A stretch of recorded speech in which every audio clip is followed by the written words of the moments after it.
Please note, rewards offered are subject to change or expire. To the author's knowledge, reward amounts are current and valid as of this episode's air date and may be subject to terms and conditions. Please confirm all reward details with the relevant case authority listed in the show notes.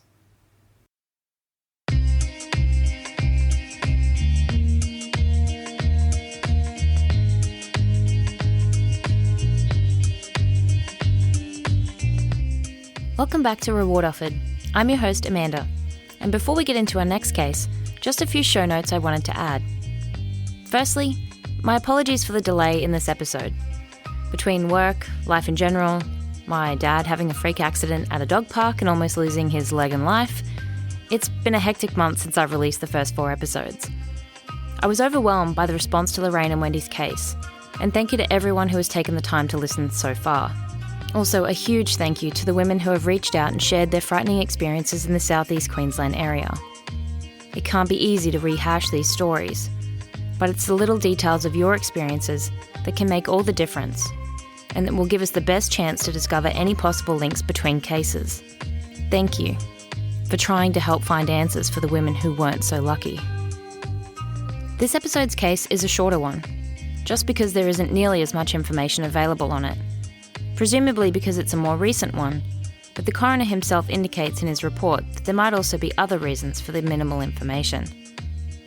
Today's case is the 2018 murder of Mark Russell inside his Surry Hills unit in Sydney on the weekend of the 24th and 25th of February. The reward offered for information relating to the murder of Mark Russell is $1 million. Let's get into the details.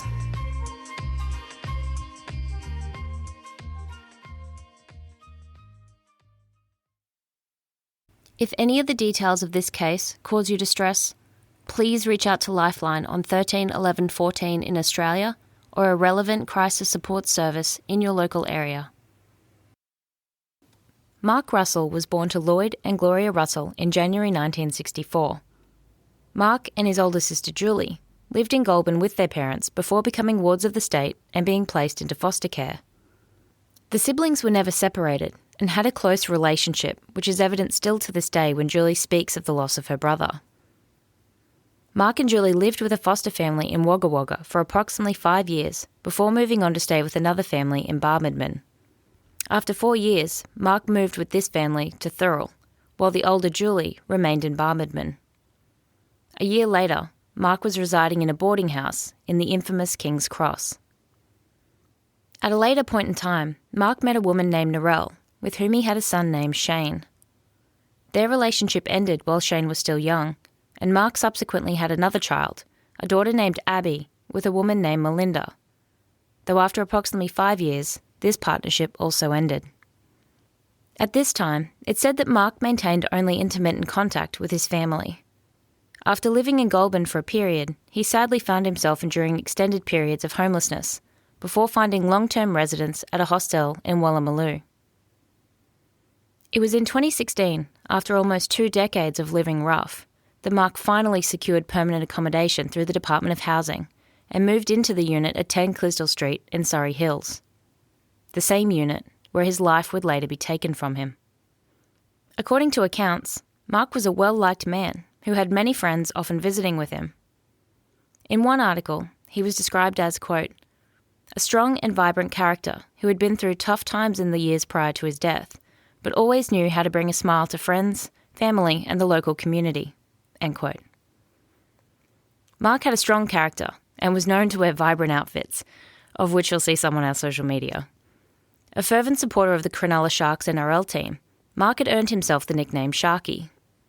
At a time when it seemed he was just starting to find his footing again, someone or someones robbed him, his family, his friends, and his community of the possibilities his future held.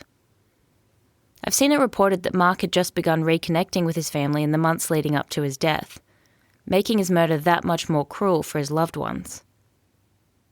Police have stated that as far as they're aware, Mark didn't have any ongoing disputes, nor did he owe money to anyone. The $1 million reward for information relating to Mark's death was announced on the 14th of October 2020, the day before the commencement of the coronial inquest into his homicide. Mark's body was discovered inside his unit on the morning of the 25th of February 2018. It's been difficult for authorities to establish a reliable timeline for the days leading up to Mark's death. Reconstructing this timeline has hinged heavily on the memories of friends, neighbours and other individuals who interacted with Mark during that time, but unfortunately, the accounts of many of these individuals, however well-intentioned, have been affected by drug and/or alcohol use, thus limiting their abilities to recall possibly relevant information with any reliable precision. Many of the residents at the Clisdell Street units knew Mark, and he was considered a good neighbour. Incredibly social, Mark often had visitors to his unit, of whom some would stay overnight or even for longer periods of time. It was common practice for Mark to leave his door open, but with the fly screen shut, which allowed passers-by of the ground floor unit to see and hear the occupants within. Let's look at the timeline police have established, as per the coroner's report. On Friday the 23rd of February 2018, Mark was visited by a close friend, David Albert, at approximately 8 a.m. Mark wasn't home, though David did see him around an hour later at the Matthew Talbot Hostel in Woolloomooloo. At this point, the two men purchased a quantity of wine and returned to Mark's unit at approximately 9:45 a.m. According to David, the two men then remained in Mark's unit, drinking port and wine until around 1 a.m. on Saturday the 24th, at which point David returned to his own unit in the suburb of Redfern, about a 10-minute walk away. There are two witnesses that indicate they heard a verbal altercation coming from within Mark's unit during the time frame that David Albert says he was present and drinking with Mark on that Friday. The first witness, a nearby resident named Athol Young, heard the sound of two men arguing for approximately 5 minutes from the direction of Mark's unit at around 7 p.m. that Friday night. The second witness, Nicholas Katovic, says he was inside his own unit when he heard a loud argument coming from Mark's between the hours of 8 and 9 p.m. on that same night. Nicholas says that he'd heard many arguments coming from Mark's unit before, but described the altercation in question as one of the loudest and most aggressive of those he'd ever heard. On the following morning, Saturday the 24th of February, at around 7 a.m, a neighbour of Mark's, Stephen Ward, notices the door to Mark's unit is open. Mr. Ward says he hears the voice of Mark as well as the voices of others. 2 hours later, at around 9 a.m, another friend of Mark's, Stephen McRoberts, says he saw Mark inside his unit. He spoke to Mark for about 15 minutes and found him to be moderately affected by alcohol at the time of their interaction. At some point between 9 and 10 a.m, David Albert, who had been drinking with Mark the night prior, says he returned to Mark's unit but found he wasn't home. David went to the Matthew Talbot Hostel again to try and locate Mark, but was unsuccessful, and upon returning to Mark's unit once more, again couldn't locate him, so he left. Mark's neighbour, Mr. Ward, says he returned to the Clisdell Street units at about 6 p.m. that night, finding Mark's door still open and hearing the voices of Mark and others emanating from within. It's sometime later that Mr. Ward hears the sound of raised voices coming from within Mark's unit. At around 7 or 7:30 that night, Mark's next-door neighbour, who was also his friend, Rajesh Kumar, says that he saw Mark sitting on his couch drinking wine from a glass. The men exchange greetings, and Rajesh says he saw Mark once more about 5 minutes later when he passed by as he returned to his unit. In the same time frame, 7 to 7:30, Stephen Ward says he left his unit to go for a walk and again hears the voices of Mark and others from within the unit. However, when returning home about midnight, Stephen says there is no lights on inside Mark's unit and that all is quiet. At approximately 9:30 that night, another Clisdell Street resident, I'm going to butcher this one, Nelu Romniak? Nelu, surname Romnaiuc. Apologies for however much I butchered that. Left home and saw the front door to Mark's unit was partially open. I'm going to pronounce this Romniak. Mr. Romniak says that at this time, as well as when he returned home a short time later, around 10 p.m, he heard the sounds of voices coming from Mark's unit. At around 1:30 a.m. on Sunday the 25th of February 2018, a Clisdell Street resident by the name of Mr. Young heard a number of what he described as loud bangs coming from somewhere beneath his unit. At around 3 a.m, another neighbour who lived on the floor above Mark, Michael Muller, says he heard noises coming from Mark's unit. He later left his home before returning once more at what he believes was about 6:30 a.m. Mr. Muller says that on his way back to his unit, he looked through the window of Mark's unit and saw someone sitting on the lounge in what he describes as an uncomfortable position. While he believed the person was likely Mark, he wasn't entirely sure. Mark's friend David returns once again to Mark's unit on the Sunday morning around 11 a.m. He says he received no response when he knocked on the window, but upon peering inside, sees Mark lying on a couch with a red pillow on his chest. David says he calls out several times, and after again receiving no response, finally enters the premises. Inside the unit, David finds Mark lying on a couch with no signs of life. At this point, David runs next door to notify Mark's neighbour, Rajesh Kumar. Rajesh makes a call to 000 at about 11:10 a.m. Paramedics arrive approximately 8 minutes later and find Mark with a penetrating chest wound to his upper left chest, congealed blood on his neck, a result of neck wounds, and exhibiting signs of rigor mortis. Police were notified and Mark was later pronounced dead. So exactly when did Mark die? From the events laid out in the coroner's report, it's evident that a number of individuals were present in Mark's unit at various times over the Friday and Saturday. It also seems likely that more than one altercation occurred within the unit throughout this time frame. According to the coroner, the best evidence seems to indicate that Mark was last known to be alive sometime between 7 and 7:30 p.m. on Saturday the 24th, when both Rajesh Kumar and Stephen Ward believe they see Mark alive and well. It's believed Mark was killed prior to 6:30 a.m. on Sunday the 25th, the time when Mr. Muller believes he saw an individual, presumed to be Mark, lying on the couch. This timeline is most consistent with the reporting of voices from within Mark's unit up until around 10 p.m. on Saturday night, as well as the loud sounds heard by both Mr. Young and Mr. Muller, seemingly from Mark's unit, in the early hours of Sunday morning. Mark is then found by his friend David at around 11 a.m, seemingly in the same position witnessed by Mr. Muller approximately 5 hours earlier. We know the paramedics arrive on scene at approximately 11:20 a.m. They indicate that at that time there were signs of rigor mortis being exhibited by the body. After death, the lack of oxygen being taken up by the body causes the cessation of aerobic respiration in the cells and leads to a lack of production of adenosine triphosphate, or ATP. Rigor mortis, this stiffening of the muscles post-mortem, is caused by the depletion of the ATP molecules from the muscles in the body. Rigor commences immediately after death and usually progresses in a sequence referred to as the march of rigor. You may have heard that the process starts at the head and works its way down the body. The reason for this is that while rigor actually occurs simultaneously throughout all the muscle tissue in the body, it's the size of the muscle being afflicted that dictates the perceptibility of the changes. The smaller the muscle, the easier the effect is to see. This is why the smaller muscles of the face, particularly those around the eyes and mouth, are the first to exhibit the effects of the process. Rigor of the facial muscles usually appears approximately 2 hours after death. Over the next several hours, it then spreads to the muscles of the hands, then upper limbs, followed by the lower limbs. The entire process is usually complete between 6 to 8 hours after the time of death, and remains perceptible until approximately 24 hours after death. At this point, it begins to disappear, following the same predictable pattern through the facial muscles, upper limbs, and finally the lower limbs. Rigor will generally have completely dissipated 36 hours after death. Unfortunately, there doesn't seem to be any indication as to what stage of rigor Mark's body is in when he's found. That information could possibly have narrowed the time of death window, if only slightly. Mark Russell's body was taken to the Department of Forensic Medicine and an autopsy was performed by a forensic pathologist.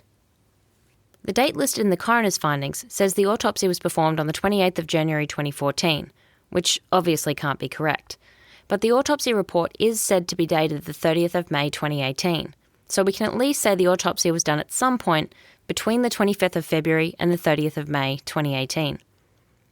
Regarding Mark's injuries, I'll give you the official wording and then explain some of the terms because I personally had to look a lot of this up.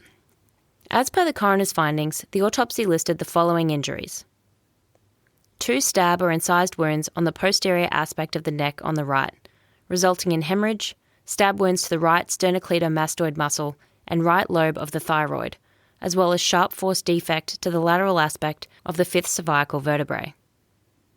5 stab or incised wounds on the anterior aspect of the neck, in the central aspect and towards the left side of the neck, resulting in stab wounds of the left carotid artery and the left jugular vein. 5 stab or incised wounds to the central and left side of the chest, associated with sharp force injury of the left pectoral muscle and a penetrating injury through the intercostal muscles. Small superficial incised wounds to the right side of the back and anterior aspect of the left forearm, and a number of incised wounds to the palmar and dorsal aspects of both hands. Now the layman's version. Mark received 2 stab wounds coming from the right side of his neck, closer to the back. If you put your hand on the right side of your neck, the sternocleidomastoid muscle, which was injured, is the large muscle that you can feel running from just below your ear down towards your collarbone.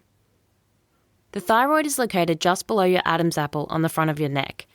And yes, men and women both have Adam's apples, it's just they are more prominent in men. Usually. This too was injured on Mark's right side, but was injured from behind. The wording indicates that the blade of the knife also struck the right side of Mark's spine at the C5 vertebrae. This is located about halfway between the base of your skull and your shoulders. The next grouping of wounds are located on the front and left side of Mark's neck. The carotid artery is where you can feel the pulse on the side of your neck, just below your jaw. The jugular is located just behind this, towards the back of the neck. Depending how deep the carotid artery was cut, it's very possible Mark could have bled out in as little as 5 to 15 seconds after the injury was inflicted. The 5 stab wounds on Mark's chest included injuries to his left pectoral muscle, as well as the intercostal muscles. These are the muscles located between each of your ribs that help stabilise and move your chest wall as you breathe. The location of the superficial wound to Mark's forearm would suggest his arm was up in front of him in a defensive position when the injury was inflicted. He also had cuts to the front and back of both hands, which were also most certainly received while trying to defend himself. Unfortunately, we don't have any bloodstain pattern analysis information from the crime scene to indicate whether Mark was attacked while on the couch he was found on, or if that's just where he succumbed to his injuries. Nor do we have confirmation if any wounds were inflicted post-mortem. The defensive wounds to the front and back of Mark's hands and other superficial injuries indicate he tried to fight off his attacker. It doesn't seem likely to me that with what little information we have, that Mark was sitting on the couch and taken by a surprise attack from behind and stabbed in the neck and chest.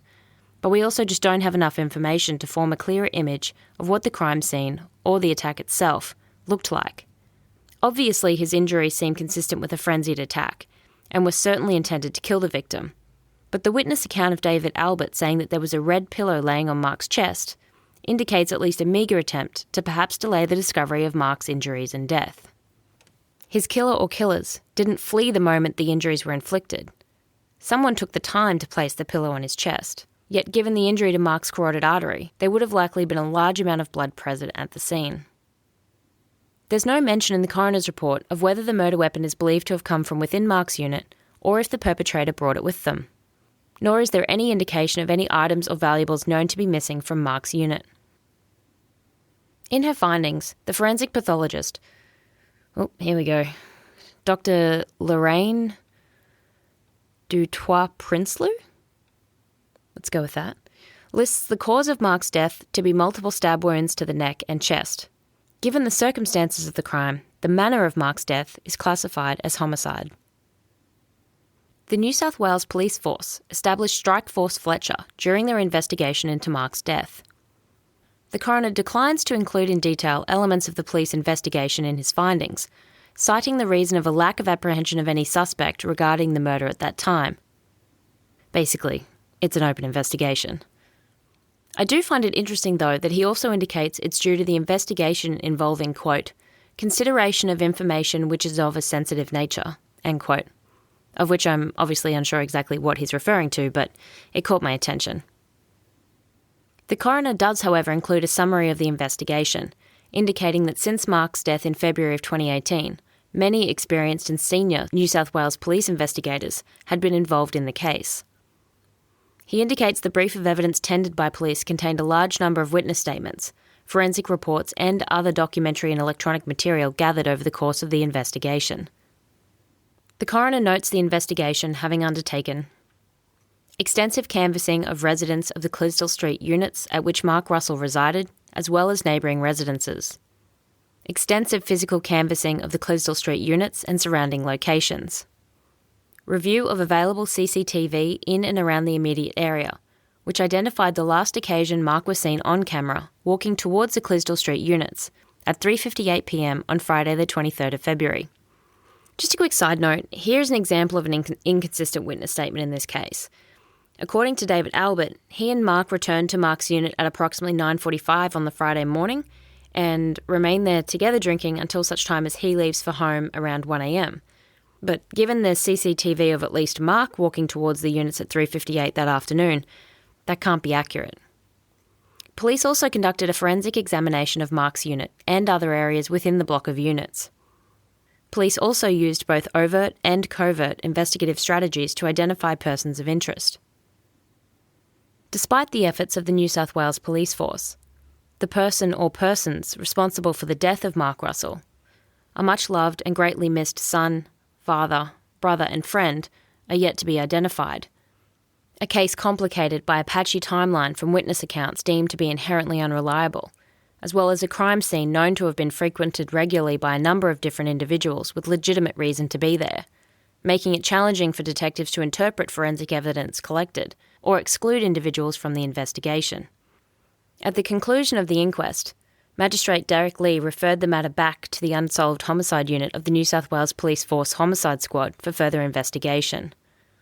New South Wales Police, nor Mark's family and friends, have given up hope that someone out there is willing to help bring closure to Mark's brutal murder and help right this wrong.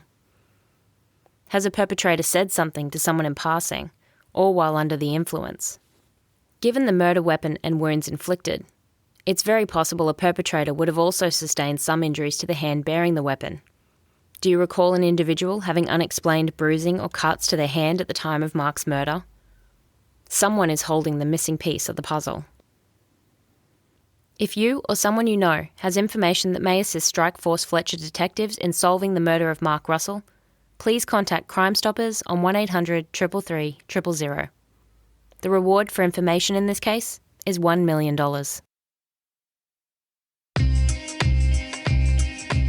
That's it for today's case. Thank you again so much to those who have left ratings and reviews and are sharing the podcast on social media. Please continue doing so. You have no idea of the impact of your word of mouth or taking the time to make a post has.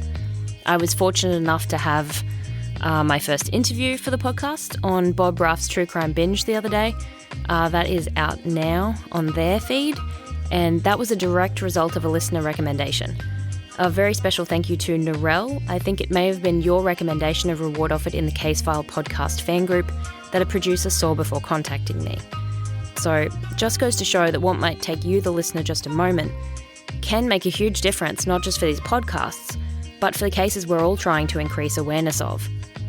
That interview's out now, so you can check out our socials or Bob's True Crime Binge for that one. You can find us on Facebook, Instagram and Twitter at reward_offered, and don't forget to join the Facebook group Reward Offered Case Discussions and share what you think. It's still pretty quiet in there, but I'm hoping it'll pick up with some more episodes released. I'm really curious to know what people think about these Australian cases. If you want to reach out regarding this case, Lorraine and Wendy's, or any other, our email is rewardofferedpod@gmail.com. And with that, it's a wrap. Thanks for listening. Mr. Romniak.